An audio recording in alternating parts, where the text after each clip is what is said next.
You love surprises, you know you do.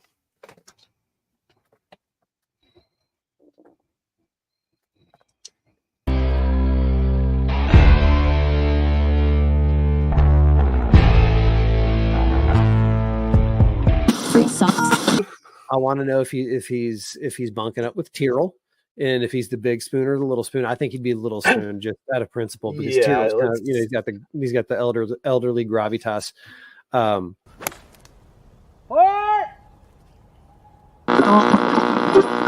Yeah, and that's true. And using those key stats, they are the key things that we use to pick out our emergency men.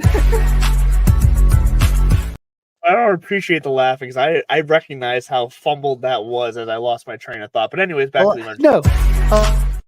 Wait, what was that? I like that you came back to start it off fresh. We're gonna do it live, damn it. 3, 2, 1.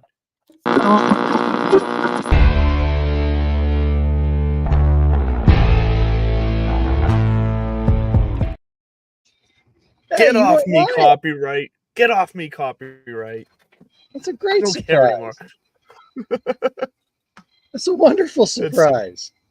So you know what's funny is I sat down like very quickly before not very quickly, but like an hour before the show, thinking, okay, I finally have time to like try to work on something. Let me work on something. I know I won't have it ready for tonight, but let me just work on something.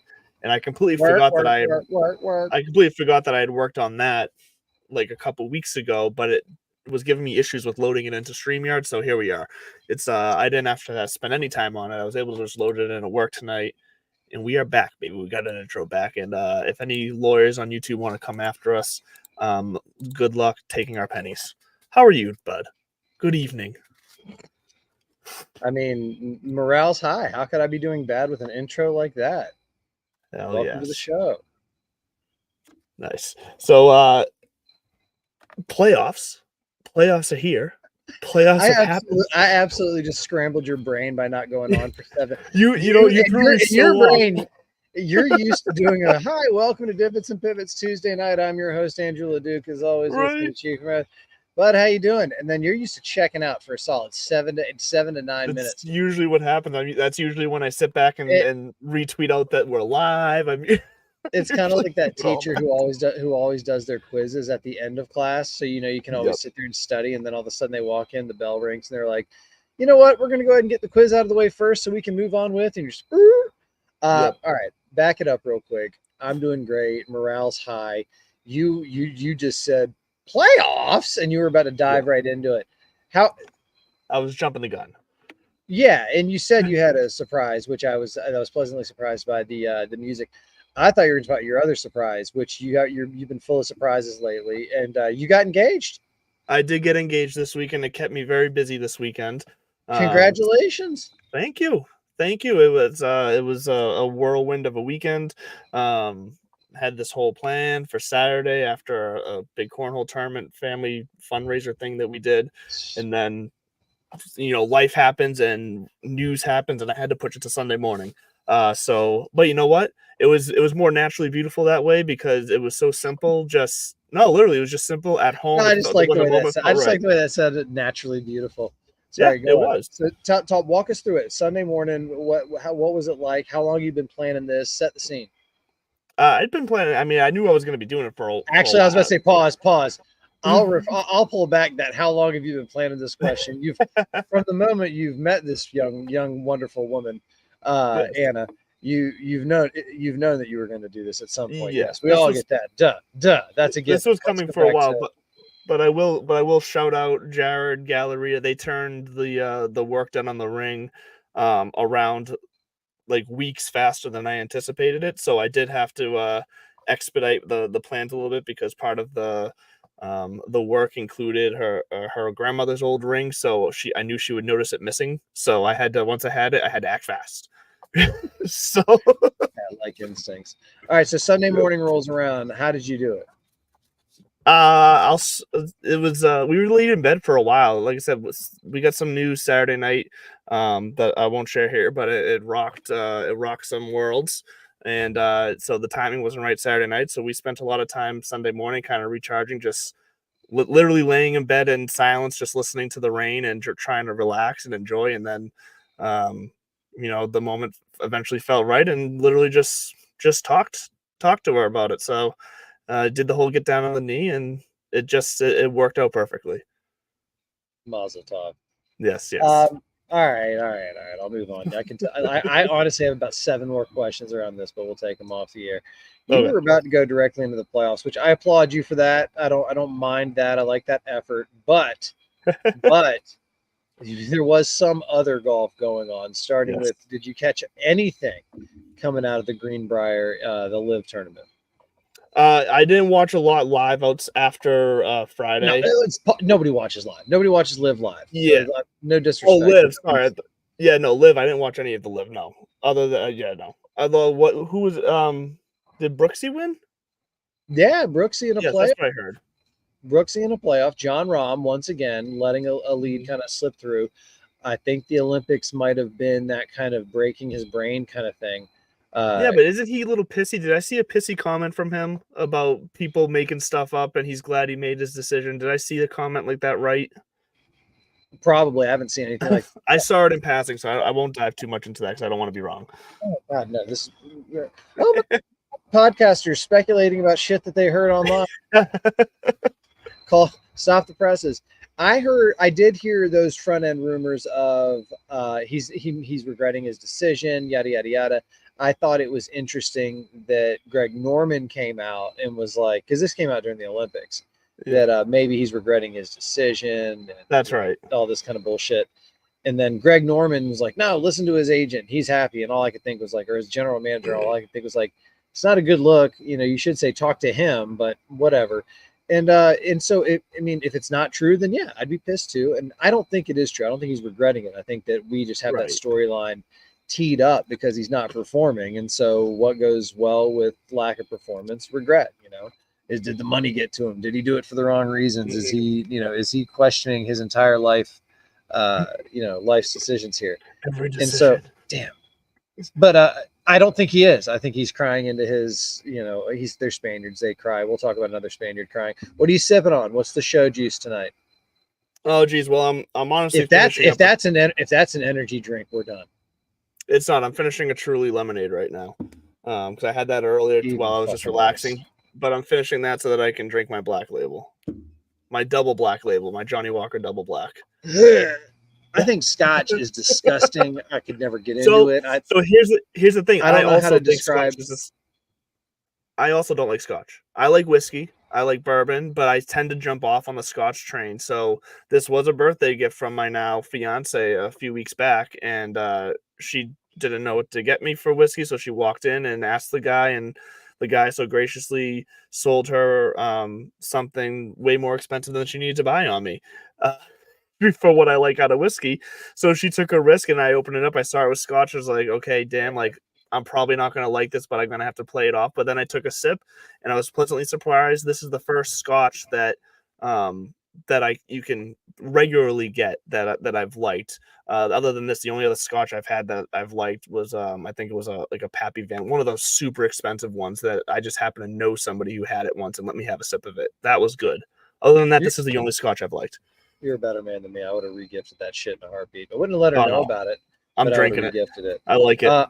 I can't talk shit. I'm drinking an Olipop. I guess it's some probiotic. I don't know. I'm a sucker for marketing, and then this one, Olipop, and this is their Barbie Peaches and Cream.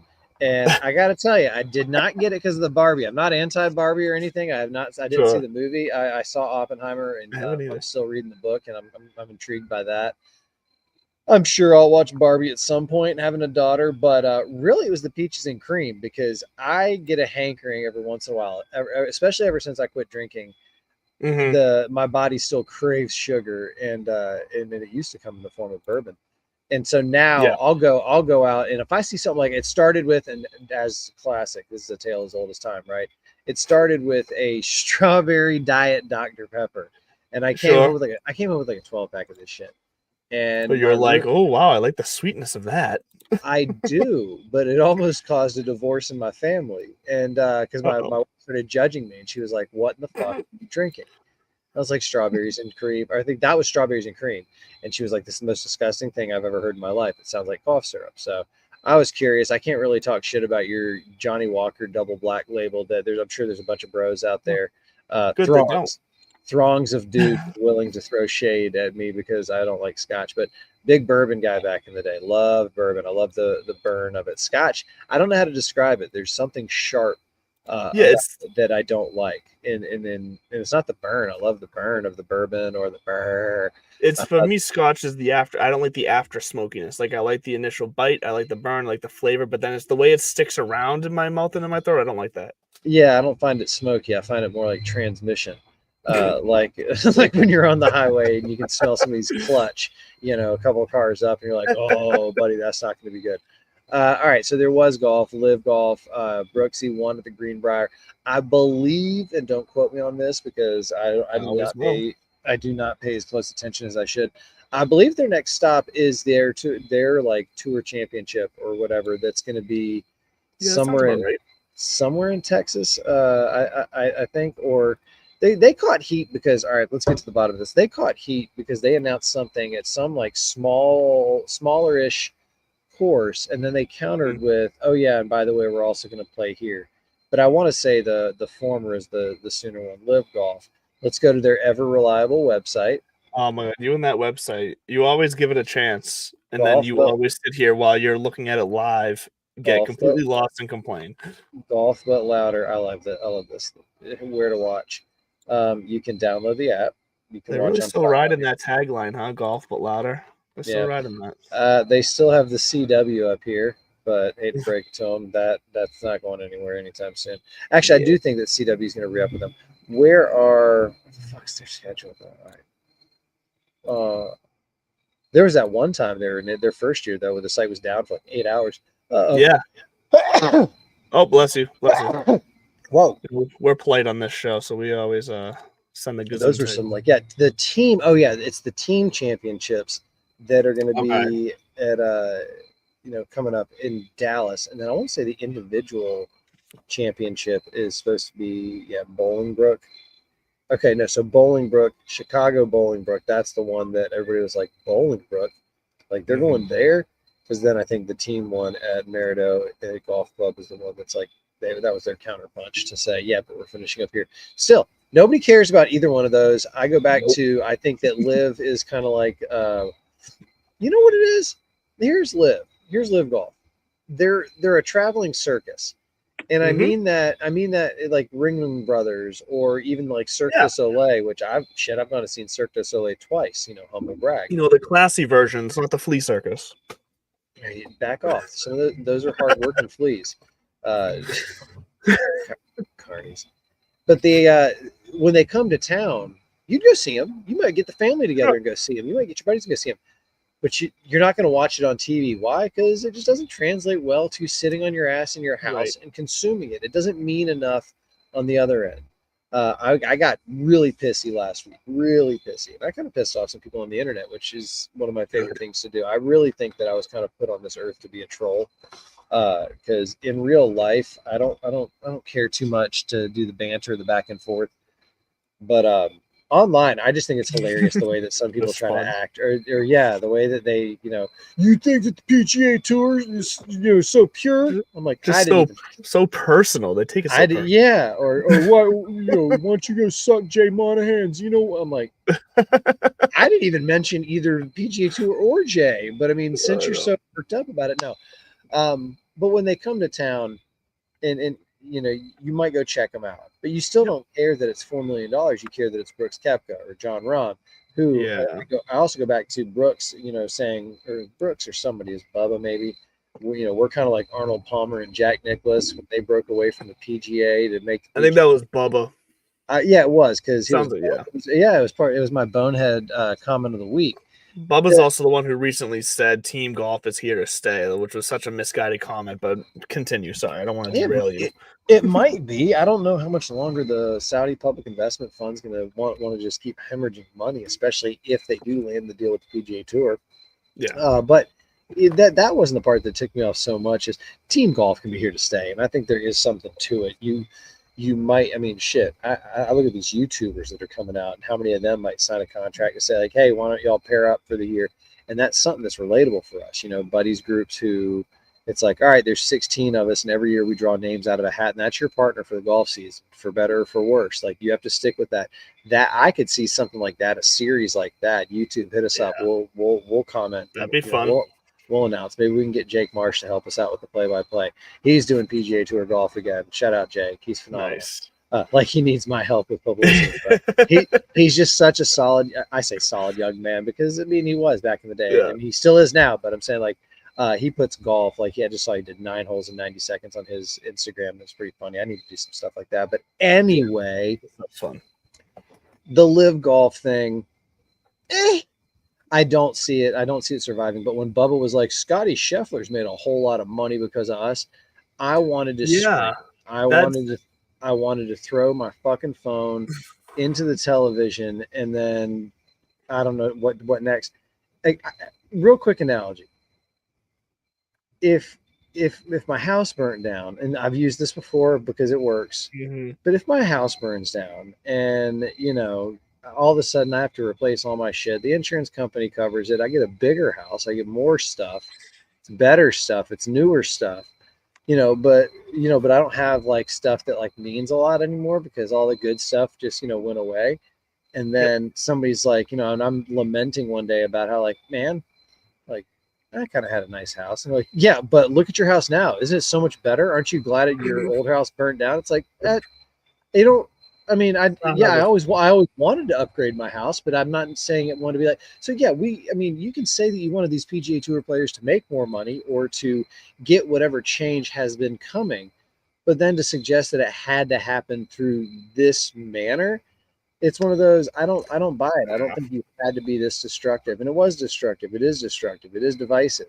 Anybody and at the end of the day, it's not kumbaya. These are competitors. These are businesses. People don't get pissed. There was a great ad, and I don't know how recent it was because you know how social media can, just something that's viral or good will just float around for years. But I think it is relatively recent. And it was like the Mercedes CEO had announced his retirement, and so BMW put out an ad. And they found like a lookalike for the Mercedes CEO, and they like recreated that guy's last day walking through the office, shaking hands, everybody's clapping, he's waving, and then it shows him getting into some Mercedes and he drives off in his big house in the countryside, and then like the sun goes down and like the next morning it comes up and the garage door comes up and it says free at last and it shows him leaving in a BMW. Yeah, that's a great commercial. Love the phenomenal fucking commercial. They're competitors. Yep. Like at the end of the day, they're competitors. I applaud the PGA Tour for being like, you know what, enough of this. We don't have to allow them to play on our tour and their tour. But as far as the Ryder Cup's concerned, whatever. I don't think, and I mean, I could be wrong. I haven't even done any research on this. Shocker. The President's Cup's around the corner and I haven't done any research on it other than Jim Furyk's our captain. And I think it's happening in Canada. That's what Monday night is for that week. It's like whatever. So you ran me off the rails Monday night. I'm saying like we do our show on Tuesday. You're going to do the research for that last. Basically, that's exactly what Monday night is for. I ran you off the rails. Come on. But I don't think we're going to see live players in the President's Cup. But the President's Cup is, I think, solely owned by the PGA Tour. It is their entity as opposed to the Ryder Cup, which is like this partnership and through a bunch of different bodies. I could be wrong. And quite frankly, I don't think that Brooks or Bryson care too much about the President's Cup. I think it is more Ryder Cup. Although, here's my question to you: what are your thoughts on the President's Cup? What does it mean? Rank, stand? How do you feel about it in comparison to maybe other big golf or sporting events? For the soccer fans out there, it's the CONCACAF to the World Cup. That's what the Ryder Cup is the World Cup. That's the team golf. Like that's the coup de grace. Like that's the big one. And the CONCACAF is like, the big warm up for it. And that's kind of how I view the President's Cup. I get it's its own thing. It has its own history. It's its own appeal. But I think over the years, the idea of the way I guess coming from my point of view, the normal, uneducated for all their life fan views it. They view it kind of as the same as the Ryder Cup, just slightly less exciting. And you probably hate that because you're the lifelonger and I'm the half-lifer. I mean, I remember the entire. I've been around and conscious and watching the entire life of the President's Cup as is, and I just think that I kind of hope. Let me see here real quick. I kind of hope we lose soon. And why do you want to be a fire under their ass for the Ryder Cup? No, I think that it needs to mean something, and it doesn't because we've owned it. I'm not even looking it up right now. I think we've lost one and tied one, and we've won the rest of them. And so it got me thinking about, like, when did the Ryder Cup actually start meaning something? And you look back at the history of the Ryder Cup. In 1927, we win 29, Great Britain. So we go 1-2, 1-2. We go back, forth, first couple of them. Everything's, oh my God, we're in for a battle. Then we take a couple in a row. And then World War II breaks out, and there's no Ryder Cup for about 10 years. Yep. We go on to win or tie something like 16 of the next 17. So for 30 some odd years, we're just dominating the Ryder Cup. That's how I feel. That's where I feel like we are with the President's Cup. There just was no introduction. We went right into the USA is cranking this thing out. And the same thing that we saw in basketball and at the Olympics, where all of a sudden the world's caught up. That game with Serbia, I think it goes to show if another team has one solid NBA star, they can hang, because if that guy gets hot and some of his other teammates are just facilitating, they can hang. But even when Serbia was just making everything, it's tough for them to keep up. But I think that's where the President's Cup's gotten, where all of a sudden now you've got these guys like Tom Kim, Benny On. Benny On. I think Benny On's up there, but we've always had Adam Scott down there. This is where they are missing Cam Smith. Cam Davis. They're going to have Cam Smith. Would be a great addition in Australia. But my point being, the international competition's kind of catching up to where the European competition is now with the Ryder Cup, where it's just on par. Pun intended. It just depends on which side has a better squad, or it's better put together, or better leadership. Kind of like the preparation this year, I thought for last year for us was a joke. You can't have these guys go 3.5 weeks of vacation and then just ship them off to a dog. No, there's got to be some sort, and that's why I say the DP World Tour in those years, they go all the way up to the Ryder Cup. The difference being they don't necessarily have the NFL to deal with as much. I don't know how much the Premier League interferes. But there is something serious, something to be said, and maybe this goes back. But that's why. Hold on. That's why I say, I think we need to lose if this thing's going to mean anything. Sure. But I don't disagree with you then, because that's just me being out of touch with the President's Cup history. So I think you're spot on there.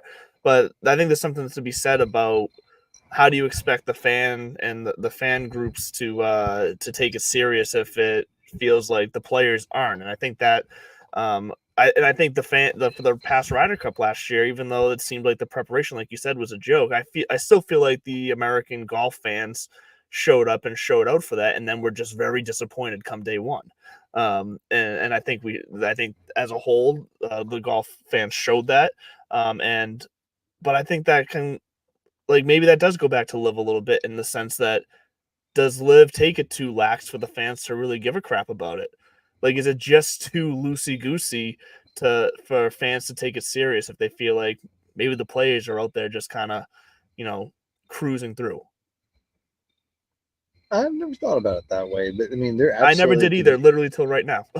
I mean, there could be some. It's kind of like the whole shorts argument, where if you walked into a corporate office nowadays, I think, who we got? That is Murphy, and Anna just got home with her son from football practice. So I'm going to mute while you talk. No, don't mute Murphy. Hey, we are anti-censorship on this show. How come Murph's never been in the shot? Where is Murph? Because Murph doesn't come behind my desk. ¿Por qué no? Sorry enough, Rob. Oh, yo quiero perros. Los perros. And he's usually upstairs for the show, anyways. Oh, he needs to be on the show. God knows Miller and my assistant have interrupted us enough. The President's Cup is. I say we need to lose, but maybe we don't need to lose. It just needs to be close. But Yeah. I do think that. I think with the Olympics kind of becoming that bigger than I think we all thought it could be. It just means something now. All these guys are like, sure, we're rich enough. It's it means something to go play for your country. You only get a couple of opportunities in life to do it.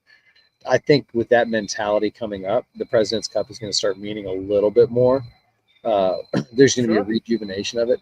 And then also there's going to be the Tiger era. I think he's going to be captain again. We've seen repeat captains in these international squads. Hell, Luke Donald's just going back to back, and I'm a little nervous about that because the way that they've got their swagger, they're going to come into Bethpage and they're not going to be scared of our shit talking or the New York. Oh, this is America. Not at all. And they don't. We don't scare them at all. So they should talk better than us, honestly, right now. They're more fun. Like they're just. I think they are more fun. I hate saying it, but they are. You know who they remind me of? My phone dropping all over the place. They kind of remind me of. Doesn't sound cheesy. What are we? 26 minutes in the show. Camp counselors. Like they have their little songs and their cheers and their chants. Yeah, I get it. They develop these. I wish we had something better than whatever dumb shit that we do traditionally. But that's also kind of a cultural thing. They just have like fun pub cheers and like old songs, or maybe it's just their accents make it sound more endearing to me. Whatever the case, we've spent too much time talking about the President's Cup and so long that we went right into the Ryder Cup. You are right. It's the FedEx Cup playoffs. We'll get to them in a couple minutes. But first, you got your Pride and Joy tournament. Mine. You love the U.S. Amateur. You are a resident U.S. Amateur. Thank you. I appreciate that. Mid-amateur specifically. I know. And we're going to talk about a mid-amateur who had me incredibly excited, more excited than normal for this. But yes, the U.S. Amateur did happen. It wrapped up. And a quick reminder, this tournament, it goes back 1890 or something. I can't remember what it is. I want to say 1895 was the U.S. Open, and I want to say the U.S. Amateur was like 1896 or whatever it is. But it goes back a long ways, and in all that time, we've never had a Spaniard win until now. I thought that was kind of cool. And I also never fully understood what a fucking grind this tournament is and the kind of mental fortitude it takes to get through this, because it's not as easy as going out and shooting 4 rounds of stroke play. People will tell you stroke play is a whole different animal than match play. Stroke play is, you can kind of keep your cool because a little bit better because, well, you can do some match play too because one hole, one shot's just one shot, but it can turn into a hole, and a hole is a big thing. It's a whole other thing. And you can't guarantee getting it back by getting a birdie, as opposed to in match, stroke play, you get a bogey, you get a birdie. We'll bounce right back. I think that's the difference. That one compared to a 0 feels a bit more insurmountable than it does in stroke play. Oh, I'll tell you what. There's nothing worse. There's no bigger kick in the dick in match play than making a birdie only to have it be erased by a birdie, especially if you're down. Mm-hmm. In stroke play, if somebody else makes a birdie on top of your birdie, you're kind of like, all right, no big deal. They're keeping up. That one, you legitimately lose, even though you kind of have. It's a weird feeling. It's a weird mentality. Yeah. So these guys, there's 300, I thought it was 312 of them. I think one guy WD'd, so it's 311. They go play 2 days. 2 days of stroke play. So that's Monday and Tuesday stroke play. If they're in the top 64, they go into match play, and so it's a round of 64 on Wednesday. Round of 32 and the round of 16 on Thursday. So if you're lucky enough to get through there, you're going 36 holes of match play on Thursday. And then the quarterfinals on Friday, like the semifinals on Saturday, and then 36 holes for the final on Sunday. It really is a gauntlet. It's an absolute gauntlet. It's 100+ holes of golf, and it is just to get to the end. It's no different than the NCAA tournament when you think about it. Those guys have to win. You have to win 7 in a row. These guys have to win 7 matches. The last one being 36 holes. It's just, and so let's see, storylines. No big U.S. favorites really got into it. The guy who ended up winning, his name is Jose Ballester. Jose Luis Ballester. Oh, is that how you say it? And it's pronounced Jose Le, and it's like okay. I kept on hearing people say it. Arizona State, which is the fourth Sun Devil, Billy Mayfair, Jeff Quinney, and Phil Mickelson were the others to win the U.S. Amateur. People are like, getting John Rahm from Arizona State again. This kid, Jose Le Ballester, is the first Spaniard to win the U.S. Amateur. Seve never won it.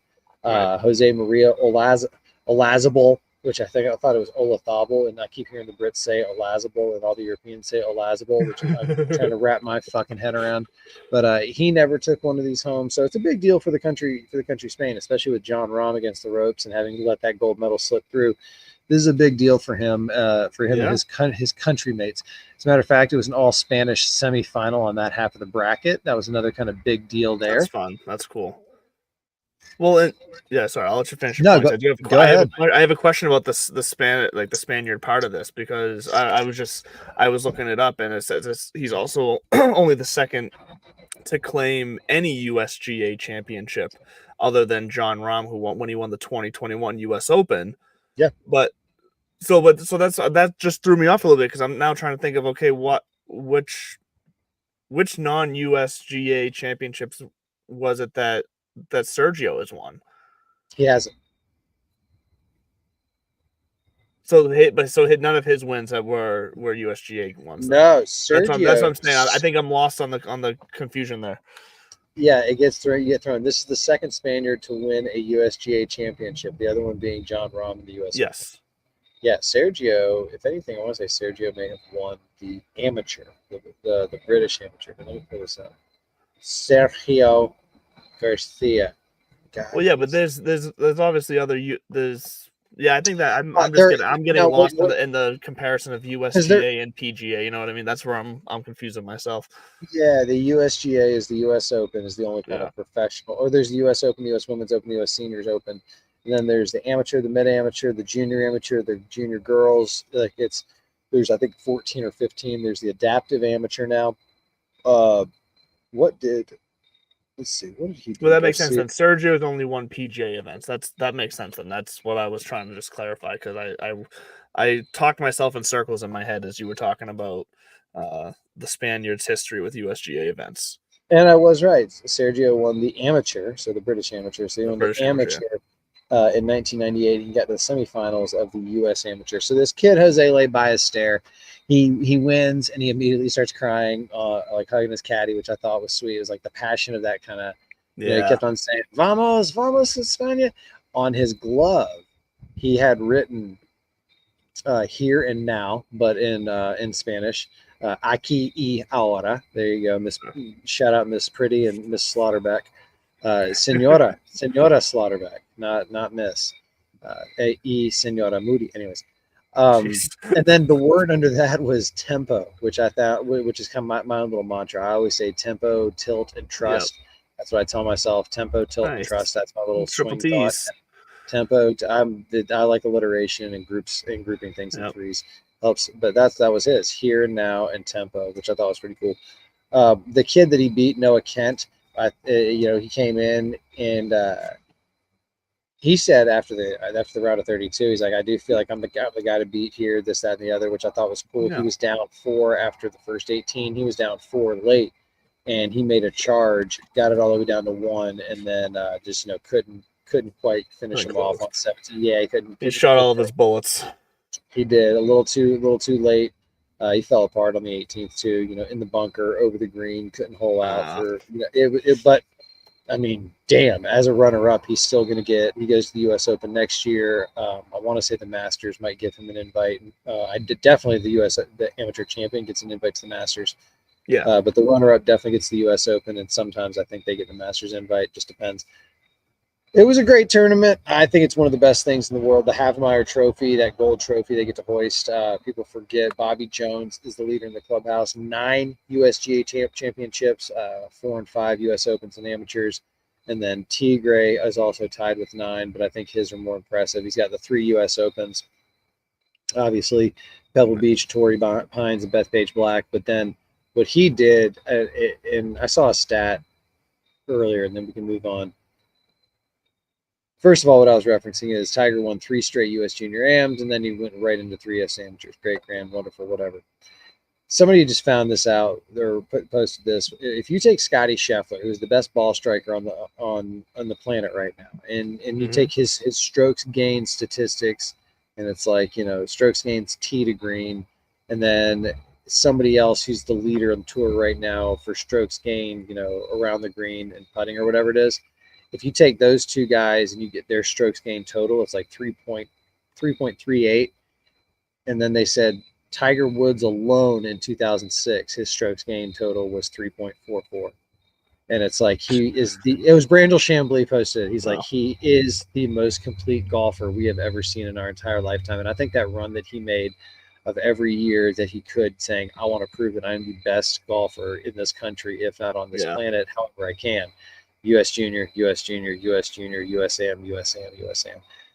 And that leads us back to the big boys. We're back. It's the FedEx Cup playoffs, and they are at, and truth gun to your head, what tournament did they used to play at Castle Pines, this week's BMW host? Oh, I don't know. At Castle Pines, I don't know. I know Castle Pines from simulators. It's always on as an option on simulators. Really? Because I was actually doing some homework, and I'm like, Castle Pines, why do I know that? Is it from the Sims? I'm pretty sure it's on simulators. Yeah, I feel like I've played it on there at least like 4 or 5 times. It is. It's one of the easier ones on simulators. Is it roll? I mean, that makes sense. This week, it's going to be the longest course in PGA Tour history, I guess. They're going to stretch it back 81.30. Oh, damn, yeah. 8,130 yards. But because of the elevation, they say it plays more like 7,300 yards. Learned a little something. They are up in Colorado, just outside of Denver. This tournament, this BMW Championship, the tournament I was referencing is the PGA Tour used to come to Castle Pines back in the 90s and 2000s to play what was called the International. It was a Stableford event, so a point system. So this was a mainstay on the tour for a number of years. But the BMW Championship has been Cog Hill for the longest time, and it's been bouncing around Olympia Fields the last few years in the Midwest, because this used to be the Western Open. This used to be one of the big tournaments, and in the era of Bobby Jones, Walter Hagen, Ben Hogan, this used to be considered a major. I mean, you look back in the history, and sometimes they would count, especially there's newspapers that would reference, like, you know, Ben Hogan and his 12 majors or 14 majors, and they would list the Western Open. For those keeping score at home, the BMW Championship is not the Western Open proper, but it is still operated by the Western Golf Association, because this tournament predates. It's the longest running tournament on the PGA Tour except for the majors, the US Open and the British Open.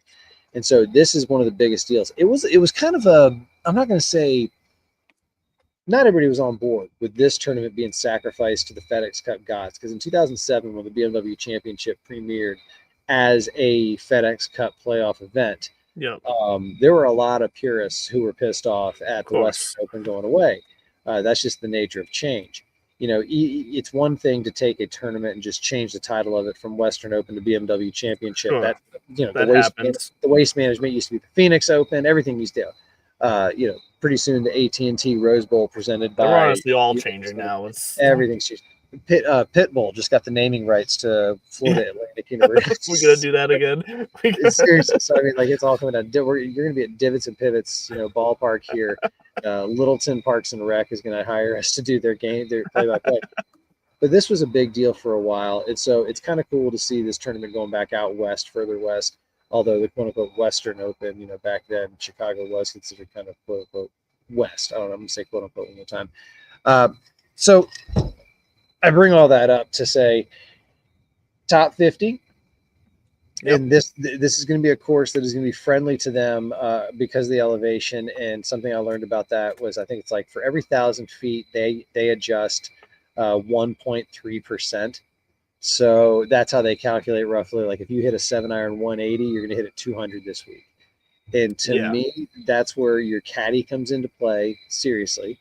They're going to be the ones doing that extra math for these guys to keep track, like those minute differences. There has to be a team effort. There's too many differences going on, and they're not allowed to have like, they can have as many notes as they want, right? But they can't have any electronics. They can't have a phone out there. They can't have like.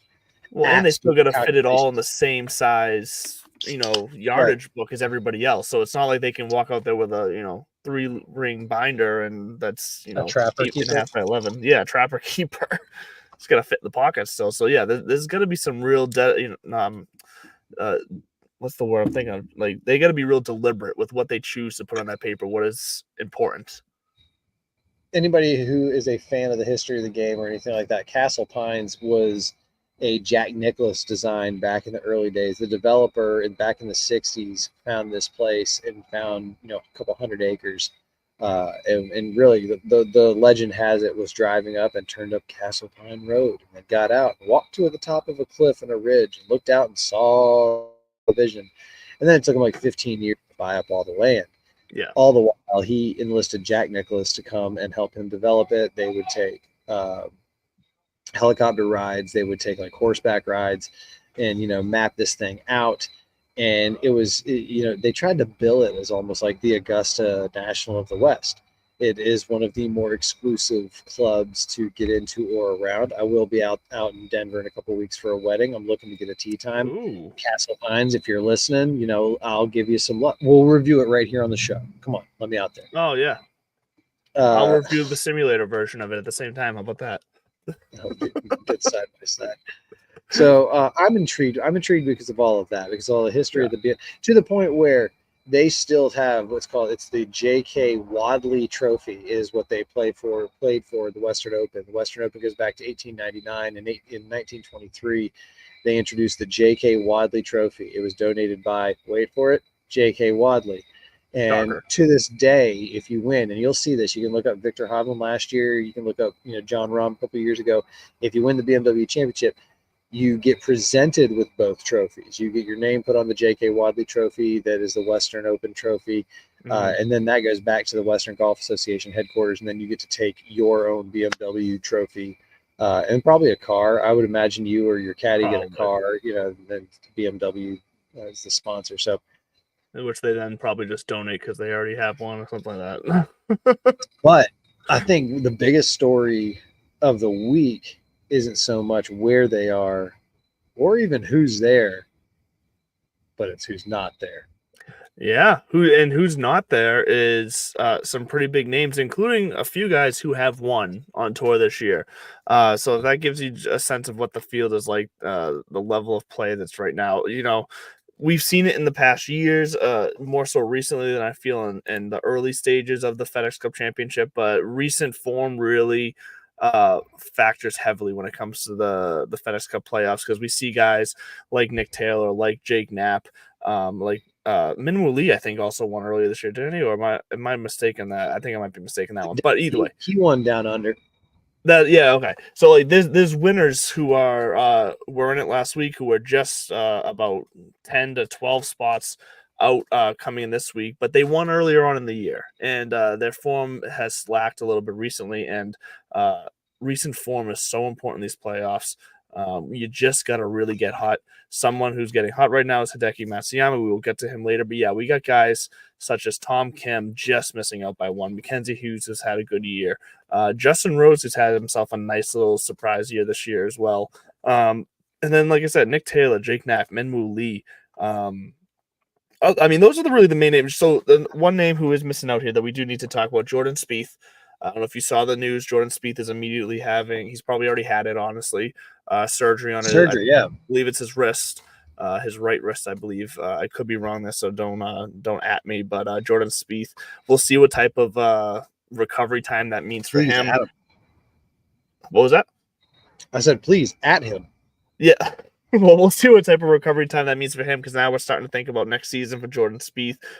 So maybe we will get more information on that, and we'll have the network's resident sports doctor, Brian Scott, come on and maybe give us a little breakdown of what type of injury and the typical lead times and lead times. See, that's my work stuff coming out, lead times, as if I'm selling a product. Typical recovery times for the injury that Spieth has after getting surgery. So we'll have to see there. But those are the main names I'd say that really missed out making it into this championship this week. Going back to the very first one, Tom Kim. Yeah. A couple things going on here.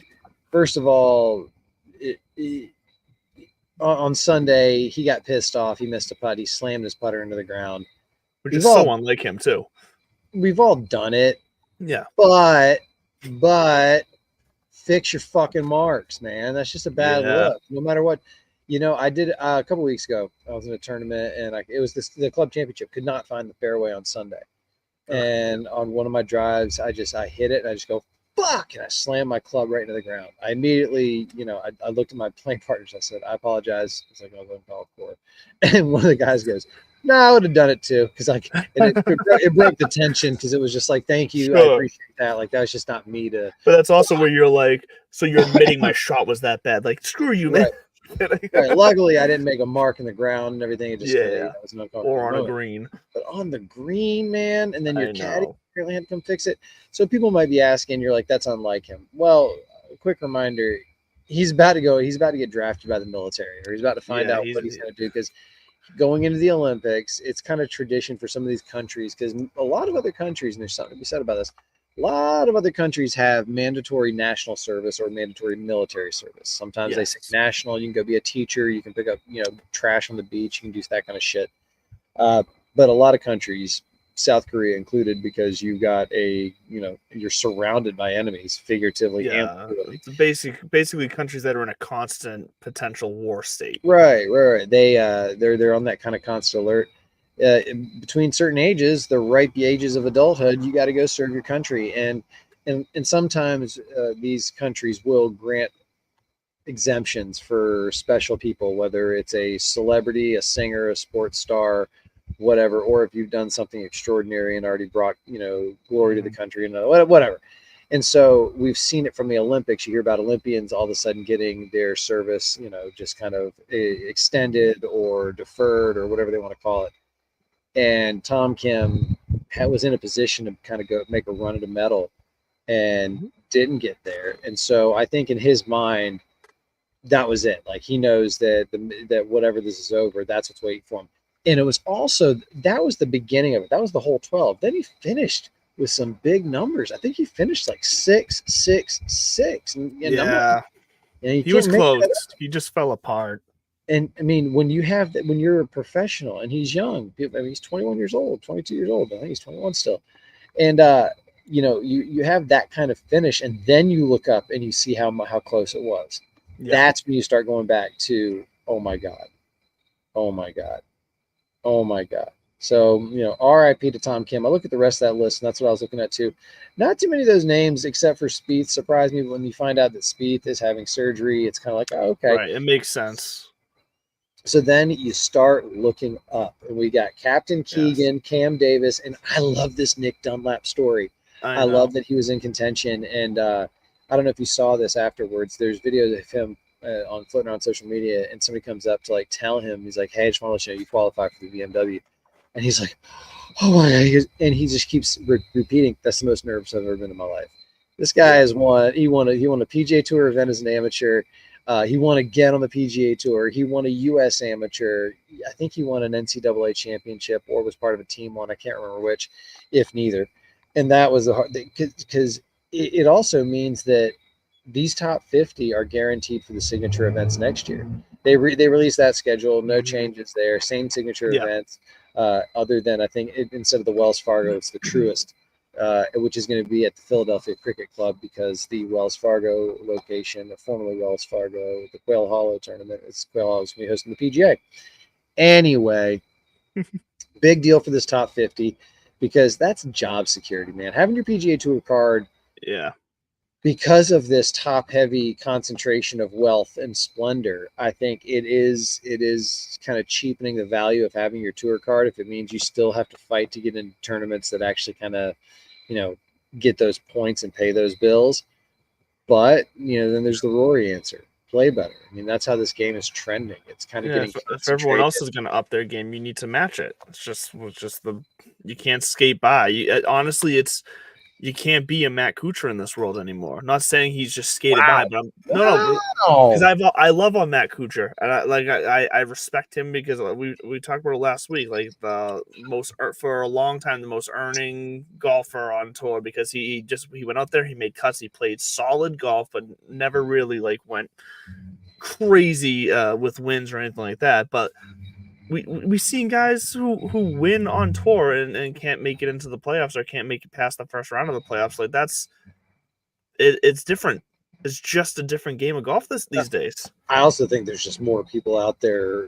I mean, I've said the clip is out there. The line of demarcation between levels here. We're talking about it right now. You know, one putt, and it wasn't even one putt. Tom Kim had a shitty back nine. But something else. Let's look at the top of the leaderboard here. Scotty Scheffler. Mm-hmm. Love me some Scotty, but 15 points clear right now though. So that was his point. You know, somebody was talking about the season long race, and he's like, "Can you really call it?" He goes, "What happens if we get to East Lake? My neck flares up, and I have to withdraw. Not withdraw." He's like, "Oh yeah, I think he's like I withdraw or I don't finish." He's like, "And I finish 30th." He's like, then all of a sudden somebody else wins the season long. You know, even though I think he would have more points. You know, overall, if he did the points, but still, it's the same argument as like the Patriots won 16-1. It's sports. It happens. Also, what I would tell Scotty is they already have kind of that regular season bonus. They do the Comcast Business Top 10 or whatever the hell it is, and they already did it. That was the thing with like Shane Lowry. I think was 10th this year. Or the top 10 in the FedEx Cup, they get a bonus. So I think you do get recognition. Maybe, you know, if you want to do it. Yeah. And also there are regular season trophies. There's the Nicholas Award. There's the whatever. All these. Yeah, he's gonna get a ton of recognition. And he already has. Yeah, he's gonna sweep a lot of these awards. I would be shocked if one like Writers Association goes all like Xander on us because Xander won 2 majors. And I did hear where Victor Hovland. It's not a bad argument though. And he said, 2 majors sounds pretty good to me. That sounds like a pretty good year. It's when you have neither, it's so easy to pick one. Let's just put it that way. Sure. Right? Like because I could definitely sit there and I try to envision myself with like, the run that Scotty had this year and go like, okay, or a bunch of almost got theirs and 2 really big got theirs. I don't know. I really don't know which one I would choose. Luckily, I'm not saddled with that. But I thought the exact same thing to you, which is like, Scotty, this is every sport. You fight your ass off in the regular season. Don't do this to yourself here and whine about it. Yeah. I mean, then you're going to get knocked off. Like, or, you know, you're a professional and you're given a 2-shot lead going into this tournament. Like, exactly. Exactly. And so I don't necessarily. So honestly, when you talk about the line of demarcation coming into this tournament and looking forward to the next, I don't see a ton of potential movement from the current standings. No, it gets tough. I really don't. I will say that when it comes to guys, I'd be playing on like DraftKings, FanDuel, Underdog, whatever you choose.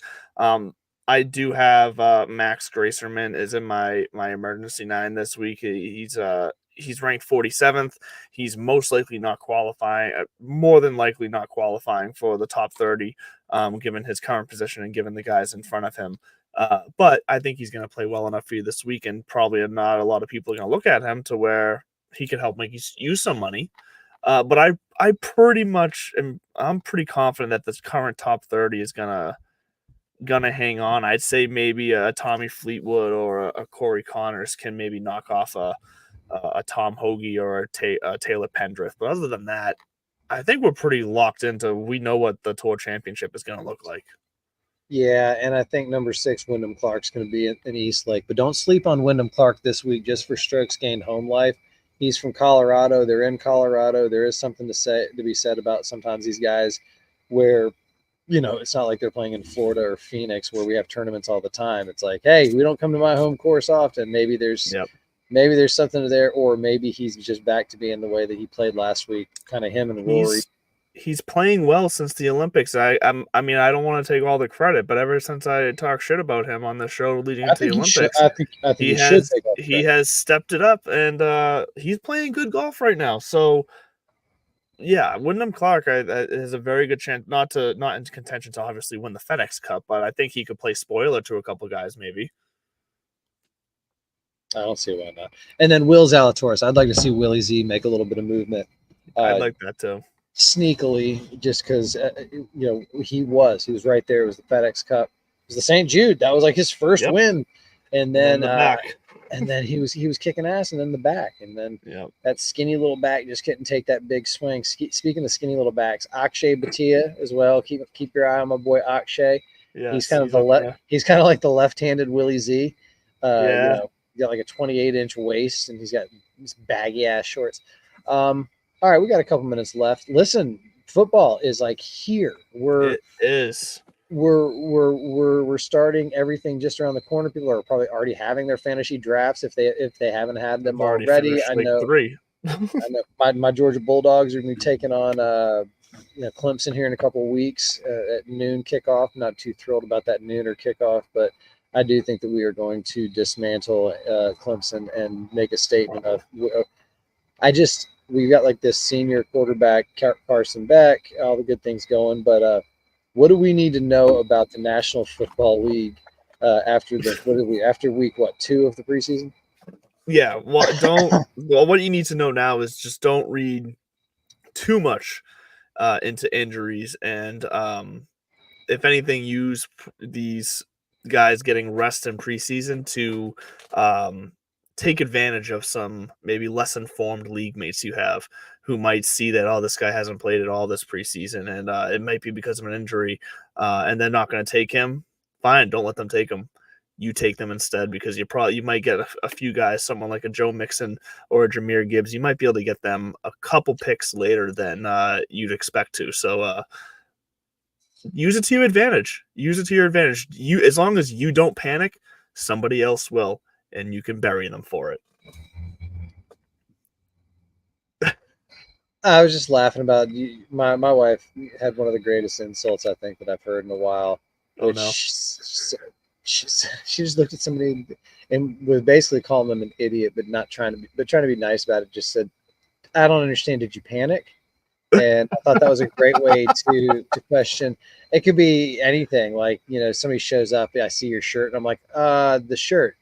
What happened? Did you panic? Like, and I don't know. So when you said that panic, is brutal. You're right. It's so simple, but it's so brutal. That's my roommate. She's a killer in more ways than one. So So yeah. Also, real fast, did you catch last week Bryson and John Daly go 50? I haven't watched it yet. I watched it because I love them both. And it's entertaining as hell. It's entertaining as hell. I won't give away what happens. Other than John Daly plays the whole time barefoot, which is to be expected of John Daly these days. Yeah. Because it's just he's out there just loving life and enjoying golf, and it is exactly what you expect it to be. I'll just say that, and it's fantastic. Lil John Daly too was in the U.S. Amateur Field. Didn't make it to he didn't make it to the match play, but I have not watched that. I think I don't know the kid's actual name, the DOD King, the driver off the deck King, the super. Oh yeah, I know who you're talking about, but I don't know his actual name either. First of all, he released some video of him going back home to see his mom, and his mom's just busting his balls. It's hilarious. I love that he did that, because I think it's a brilliant move on his part, because self-deprecation has to be part of any. It's kind of like Dave Portnoy over at Barstool. So much of his bravado is tongue-in-cheek, but he's so good at what he does that you're not sure what's real and what's not. Same with this kid. Same with this DOD kid. Because you understand if he has that level of confidence. It's like, I get it. yeah. But I saw that he was doing a breaking 50 with somebody, and I think it's great. I think it should catch on. I think, like I said, it sounds easier than it sounds easier than it is, because scoring in general is tough. So, the game, I was at the range today, in the lab. I was in the lab, as the kids would say. I had my launch monitor with me. I wanted to see, honestly, how kind of in tune I was with some of my wedges. And so, could I do 70 yards, 75 yards, 65 yards, working on that kind of stuff. And I was looking up and down the range, and I went because it's the all you can hit from 8 to 10. So I dropped the kid off and I'll race over there from daycare, and I bust some balls until I got to get back to the desk. And so I set up the launch monitor, and my hands were in pretty good shape. Like I was actually hitting my yardages really well, and I was looking up and down, and I see these people just cranking away at drivers and like long irons all day. And I'm just going to say it, every once in a while you do need to do that kind of work. Well, you can't forget it. But by and large, find fairways and learn how to hit from 150 and in. And anything 7-iron and under, you should have really strong control and great confidence in, because anything beyond that, you can kind of triage or do damage control. And I say to people, like from 200 yards out, if you're like, shit, I don't know if I can hit this 3-iron. All right, well, how are you with like a 7-iron and then like your sand wedge? Like, what do you think is going to get closer? Your 7-iron, your sand wedge, or you topping a 3-iron and then hitting that 7-iron anyway? Like, let's go ahead and just take control of the situation. Sure. I like that. That's good advice. I'm full of great advice. Wonderful advice. Hit me up at this buds for you on the Instahams. And then Andrew, I think it's your turn to land this plane. It is my turn to land this plane. We are in fear of our outro still being copyright. We are still going to go for the overdone freeze frame. So as always, join us 8 o'clock Tuesday nights. That was a beautiful toss of ice over the shoulder here on That Sports Podcast Network. And we are Divots and Pivots. And as always, stay classy, friends. Hit you with the freeze frame.